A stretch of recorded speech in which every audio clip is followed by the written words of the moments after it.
Friend આજે share કરીશ મહેસાણાના પ્રખ્યાત તુવેર ટોઠા જે શિયાળામાં ખાવાની બહુ મજા આવે છે। ચાલો રેસીપી શરૂ કરીએ। એક વાસણમાં તેલ ગરમ કરીશું। તેલ ગરમ થઈ ગયું છે તો તેમાં જીરું, સૂકા લાલ મરચાં, તમાલપત્ર, લવિંગ, તજને એડ કરી વઘાર કરીશું। પછી લીલું લસણ એડ કરીશું, તેને કૂક થવા દઈશું। હવે ક્રશ કરેલી ડુંગળી એડ કરી મિક્સ કરીશું। આદુ મરચાંની પેસ્ટ એડ કરી કૂક કરીશું। હવે ક્રશ કરેલા ટામેટાં એડ કરી મિક્સ કરીશું। ટામેટાં જલ્દી કૂક થઈ જાય એના માટે મીઠું એડ કરી મિક્સ કરીશું। હવે મસાલા કરી લઈશું। કાજુ, દ્રાક્ષ, હળદર, મરચું, ધાણા જીરું મિક્સ કરી મસાલાને કૂક થવા દઈશું।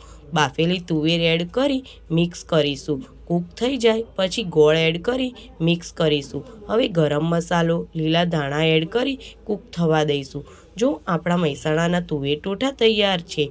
તુવેર ટોઠામાં ઝીણી સેવ એડ કરી બ્રેડ સાથે સર્વ કરીશું। એન્જોય।